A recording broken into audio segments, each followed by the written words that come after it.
أعوذ بالله من الشيطان الرجيم. بسم الله الرحمن الرحيم.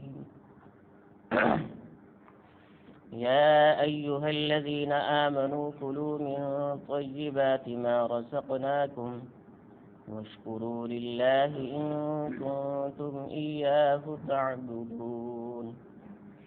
إنما حرم عليكم الميتة والدم ولحم الخنزير وما أهل به لغير الله. صدق الله العظيم وصدق رسوله النبي الكريم ونحن على ذلك لمن الشاهدين والشاكرين والحمد لله رب العالمين.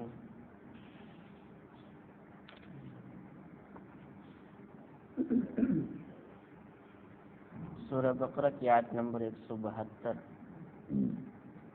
اللہ تعالیٰ کا ارشاد ہے یا ایھا الذین آمنوا کلوا من طیبات ما رزقناکم. اے ایمان والو، جو رزق ہم نے تم کو دیے ہے اس میں سے پاکیزہ چیزیں کھاؤ. واشکروا للہ، اور اللہ کا شکر ادا کرو. ان کنتم ایاہ تعبدون، اگر تم اسی کی عبادت کرتے ہو.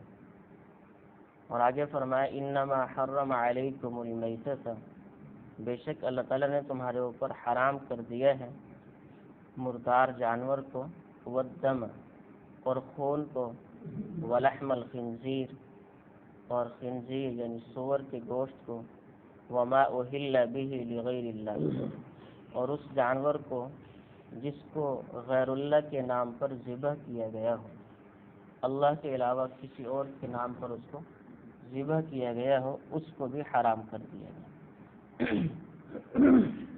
اس بارے میں کچھ میں نے کل عرض کیا تھا پہلی آیت کے بارے میں کہ اللہ تعالیٰ کا ایمان والوں کو خطاب ہے اور ان سے فرما رہے ہیں کہ پاکیزہ چیزیں کھاؤ. جو رزق ہم نے تمہیں دیے ہے اس میں سے پاکیزہ چیزیں.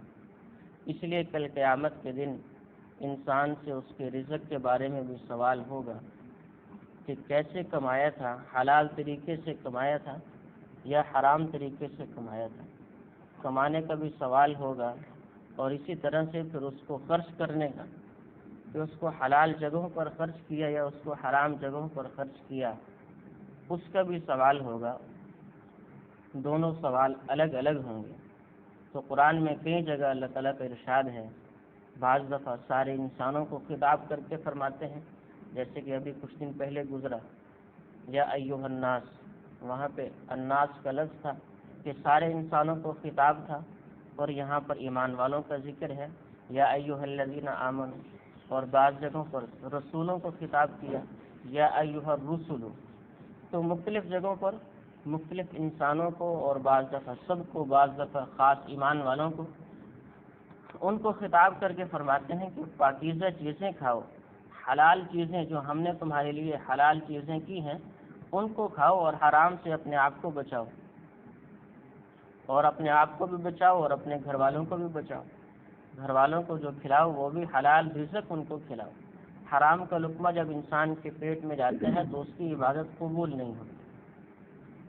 حرام کا لقمہ جب انسان کے پیٹ میں گیا تو اس کی عبادات اللہ کے ہاں قبول نہیں جب تک کہ وہ اس کو ختم نہ کر لے. اور میرے دوستو، وہ کیسے ختم کر سکتا ہے؟ حرام کا لقمہ اندر گیا اور اندر جا کر اس سے گوشت بنا، اس سے خون بنا، اس سے پتنی وہ اندر جا کر کیسے مکس ہوا، وہ ختم تو نہیں ہو سکتا. تو انسان کو اپنے آپ کو بچانا چاہیے کہ کہیں ایسا نہ ہو میری روزی کے جو ذرائع ہیں وہ حرام طریقے سے نہ ہو. اس کا آسان طریقہ یہ ہے کہ وہ اپنے علماء سے، اور جو اس کے مفتیان کرام ہیں جن سے ان کا تعلق ہے، جن کو وہ پہچانتا ہے، جن کو وہ جانتا ہے، اپنے علماء سے، مفتیان کرام سے، اپنے بڑوں سے پوچھ کر چلے کہ بھی میرا یہ کاروبار ہے اور میرے یہ معاملات ہیں، آیا یہ معاملات میرے دین کے مطابق ہیں یا دین کے مطابق نہیں ہیں؟ آیا یہ جائز ہے یا ناجائز ہیں؟ حلال ہے یا حرام ہے؟ ان سے پوچھ کر چلے. وہ ان کی رہنمائی کریں گے کہ یہ حلال ہے یا حرام ہے. کہیں ایسا نہ ہو کہ نمازیں بھی پڑھتے رہیں، روزے بھی رکھتے رہیں، ذکر بھی کرتے رہیں، تلاوت بھی ہوتی رہے، صدقہ خیرات بھی کرتے رہیں لیکن ادھر سے حرام مال بھی کھاتے رہیں تو یہ سارے اعمال بیکار چلے جائیں گے۔ حلال رزق کا بڑا دخل ہے، حلال رزق کا انسان کے اندر بڑا دخل ہوتا ہے کہ جب وہ حلال رزق اس کے اندر جاتا ہے تو وہ خود اس کو عبادات پر کھڑا کرتا ہے۔ ہمارے گھروں میں جو مستورات کھانا بناتی ہیں، اگر وہ نماز پڑھ کر کھانا بنائیں گی، ذکر تلاوت کر کے کھانا بنائیں گی تو اس کھانے کا اثر اور ہوگا، اور اگر وہ بغیر نماز کے بنائیں گی اور جو ہے بغیر ذکر و تلاوت کے بنائیں گی تو اس کا اثر اور ہوگا۔ آپ چند دن آزما کر دیکھ لیں اس چیز کو، آپ چند دن اس چیز کو آزما کر دیکھ لیں۔ تو جب انسان نیک انسان کے ہاتھ کا پکا ہوا کھاتا ہے تو اس کے اندر بھی اثر ہوتا ہے، اور جب برے آدمی کے ہاتھ کا پکا ہوا کھاتے ہیں تو اس کا بھی اثر ہوتا ہے۔ اس لیے ہمارے بڑے جو علماء کرام ہیں وہ تو فرماتے ہیں بھائی بازار کا ہم نہ کھائیں، کوشش کریں گھر بنا کر کھائیں۔ بازار میں جو بنانے والے ہیں وہ پتہ نہیں، اور اس کا بھی پتہ نہیں ہوتا کہ وہ حلال بنا رہے ہیں یا حرام بنا رہے ہیں۔ پہلی چیز تو یہ ہے، نہ حلال حرام کا پتہ ہے، اور پھر دوسرا یہ بھی نہیں پتہ کہ ان کے ہاتھ صاف تھے یا نہیں تھے، یا کس طریقے سے انہوں نے بنایا، تو بہت ساری اس میں خرابیاں ہو سکتی ہیں۔ گھر میں آپ لے کر آئیں، بازار سے لا کر گھر میں لیں، گھر والے اس کو اچھے طریقے سے بنائیں گے۔ تو بازار کی بنی ہوئی چیزیں انسان کھاتا ہے، پھر وہ جو ہے اس کا نماز کا بھی دل نہیں کرتا اور دیگر عبادات کا بھی اس کا دل نہیں کرتا۔ یا ایھا الذین آمنوا کلوا من طیبات ما رزقناکم، اللہ تعالیٰ کا ارشاد ہے ایمان والوں سے کہ اے ایمان والو، تم پاکیزہ چیزیں جو رزق میں نے تمہیں دیا ہے اس میں سے جو پاکیزہ چیزیں ہیں وہ کھاؤ۔ اور میرے دوستو، جو حلال چیزیں ہیں انسان کے لیے وہ کوئی تھوڑی نہیں ہیں کہ وہ حرام کی طرف جائے، یا تو یہ ہونا کہ حلال تھوڑا ہے تو پھر وہ حرام کی طرف جائے، لیکن اللہ نے حلال ہی اتنا زیادہ پیدا کیا ہے اور اتنا زیادہ دیا ہے کہ حرام کی طرف جانے کی ضرورت ہی نہیں ہے۔ تو حلال چیزوں کو وہ استعمال کرے اور حلال رزق کھائے۔ ایک مرتبہ میرا ایک ساتھی سے ملاقات ہوئی تو وہ کہنے لگا کہ اگر ہم جھوٹ نہ بولیں تو ہمارا کام نہیں چلتا۔ میں نے کہا یہ تو غلط بات ہے، جھوٹ کہہ رہے ہو۔ صحابہ کرام رضوان اللہ علیہم اجمعین نے سچ بولا، ان کا کاروبار چلا نہیں چلا۔ نبی اکرم صلی اللہ علیہ وسلم نے سچ بولا اور سچ کی ترغیب دی، کیا وہ بھوکے مر گئے ہیں؟ اور آج تک جتنے لوگ نیک لوگ دنیا سے گئے ہیں وہ سچ بولتے رہے اور سچ کی ترغیب دیتے رہے، اور قرآن میں سچ ہے، سچ کی ترغیب ہے، تو کیا وہ سارے کے سارے بھوکے مر گئے، ان کا کاروبار نہیں چلا؟ میں نے کہا تم جھوٹ کہتے ہو، اس چیز کو تم نے بدلنا ہوگا۔ سچ سے ہمارا کاروبار چلے گا، کیوں نہیں چلے گا؟ تھوڑے میں اگر برکت اللہ کی طرف سے میرے دوستو اگر آ جاتی ہے، برکت چاہے تھوڑا ہی کیوں نہ ہو، اللہ اس کو بڑھا دیتے ہیں، اس کو پورا کر دیتے ہیں۔ اور اگر زیادہ مل جائے انسان کو لیکن اللہ کی طرف سے برکت نہ ہو اس میں، تو وہ کسی حال میں بھی پورا نہیں ہو سکتا، کسی حال میں بھی پورا نہیں ہو سکتا۔ انسان اپنی عقل سے سوچتا ہے تو پھر وہ جو ہے بہت ساری پریشانیوں کا شکار ہو جاتا ہے۔ اگر انسان اللہ کی سوچ کو اور اللہ کے بتائے ہوئے علم کے مطابق چلے اور اللہ کے رسول صلی اللہ علیہ وسلم کی بتائی ہوئی تعلیمات کے مطابق چلے تو یہ کبھی بھی پریشان نہ ہو، کبھی بھی پریشان نہ ہو۔ تو ہر حال میں اللہ اس کے رسول صلی اللہ علیہ وسلم کو دیکھنا چاہیے کہ انہوں نے ہمیں کس چیز کی تعلیم دی ہے۔ اگر آپ 100% یقین سے ٹھان لیں کہ میں نے اپنے کاروبار میں جھوٹ نہیں بولنا، دوسروں کو دھوکہ نہیں دینا، اور جو ہے سچ بولنا ہے، اس کے اندر صدق و امانت سے کام لینا ہے، تو اللہ تمہارے اس کام میں برکت دے گی۔ تجارت میں تو اللہ نے ویسے برکت رکھی ہے اگر اس کو حلال طریقے سے کمایا جائے، اور حدیث میں آتے ہیں التاجر الصدوق مع الانبیاء، کہ سچ بولنے والا جو تاجر ہوگا، تجارت کرنے والا ہے لیکن سچ بولتا ہے، اس کے اندر دھوکہ نہیں دیتا۔ اللہ کے نبی نے فرمایا کہ کل قیامت کے دن اس کا حشر نبیوں کے ساتھ ہے۔ سچائی اتنی بڑی صفت ہے کہ اللہ کے نبی فرما رہے سچ بولنے والا حالانکہ تجارت کرتا ہے لیکن سچ بولتا ہے، اتنی بڑی صفت ہے، تو کل قیامت کے دن اللہ اس کا حشر نبیوں کے ساتھ ہے۔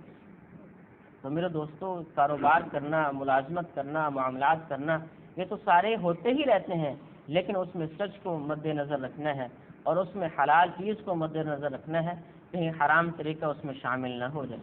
یا اور سارا دن انسان نے کمایا، سارا دن محنت کی، اور پھر شام کو جب آیا گھر والوں کے لیے تو حرام لے کر آیا، تو اس کا کیا فائدہ میرے دوست؟ محنت کی سارا دن لیکن سچ کے اوپر محنت کرتا رہا، تھوڑا لے کر آیا ہے تو اللہ اس میں برکت دے دیں گے، اور اگر جھوٹ بول کر زیادہ لے آیا ہے تو اللہ اس کے اندر سے برکت اٹھا دیں گے اور ختم کر دیں گے۔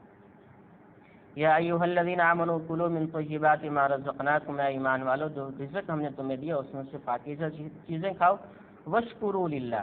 ہاں آگے ایک چیز اللہ نے بتا دی ہے کہ تمہاری جو کام ہے محنت کرنا، سچ بول کے اور صدق و امانت کے ساتھ، سچائی کے ساتھ تم نے محنت کرنی ہے، اور رزق کمانا ہے حلال طریقے سے، پھر جو تمہیں مل جائے واشکروا للہ، اس پر اللہ کا شکر ادا کرو۔ تھوڑا ملا ہے اس پر بھی شکر کرو، زیادہ ملا ہے اس پر بھی شکر کرو، اگر شکر کرو گے تو میں اس کو بڑھا دوں گا، شکر کرو گے تو میں اس میں برکت ڈال دوں گا، شکر کرو گے تو میں اس کو سب کے لیے پورا کر دوں گا، شکر کرو گے تو میں سکون چین تمہیں عطا کروں گا، اگر شکر نہیں کرو گے تو پھر بھی تمہیں پریشانی ہوگی۔ اور آج کل میرے دوستو یہ چیز میرے اور آپ کے اندر بہت زیادہ ہے، جسے ناشکری کہتے ہیں، کہ انسان کے پاس اتنا زیادہ ہے پھر بھی ناشکری ہے زبان پر۔ ہر چیز اللہ نے فراوانی کے طور پر دی ہے، ہر چیز اللہ نے بہت زیادہ عطا فرمائی ہے، سواری بھی ہے، گھر بھی ہے، بیوی بچے بھی ہیں، کاروبار بھی ہے، پیسہ بھی ہے، ہر چیز اللہ نے عطا فرمائی ہے، پھر بھی زبان پر ناشکری ہے کہ ہمارے پاس تو کچھ بھی نہیں۔ میرے دوستو شکر بہت بڑی نعمت ہے، ایک انسان فقیر ہے اگر وہ شکر کرنا شروع کر دے اللہ اس کو ترقی دے دیتے ہیں، اور ایک آدمی امیر ہے وہ ناشکری شروع کر دے تو اللہ ایک دن اس کے مال کو چھین لے۔ تو شکر کا فرمایا واشکروا للہ، جو مل گیا واشکروا للہ، اس پر اللہ کا شکر ادا کرو، ان کنتم ایاہ تعبدون، اگر تمہیں واقعی اللہ سے پیار ہے، محبت ہے، اس کی عبادت کرتے ہو تو پھر اللہ کا شکر ادا کرو، اللہ اس میں برکت ڈال دیں گے۔ جو کچھ کہا سنا اللہ مجھے آپ کو سب کو عمل کی توفیق عطا فرمائے، مزید انشاءاللہ کل بات ہوگی، وما علینا الا البلاغ۔ اللهم صل على سيدنا ومولانا محمد وعلى آل سيدنا ومولانا محمد وبارك وسلم عليه. اللهم لك الحمد كما ينبغي لجلال وجهك وعظيم سلطانك. اللهم إنا نسألك الهدى والتقى والعفاف والغنى. اللهم إنا نسألك العفو والعافية المعافاة الدائمة في الدين والدنيا والآخرة. اللهم إنا نجعلك في نحورهم ونعوذ بك من شرورهم. اللهم إنا نسألك من خير ما سألك منه عبدك ونبيك محمد صلى الله عليه وسلم، ونعوذ بك من شر ما استعاذ منه عبدك ونبيك محمد صلى الله عليه وسلم، وأنت المستعان وعليك البلاغ، ولا حول ولا قوة إلا بالله العلي العظيم. اللهم اهدنا واهد بنا واجعلنا ثوبا لمن اهتدى ولا تجعلنا ثوبا لمن ضل وغوى. اللهم ول علينا خيارنا ولا تول علينا بذنوبنا شرارنا. وصلى الله تعالى على النبي الكريم وعلى آله وأصحابه أجمعين، آمين برحمته.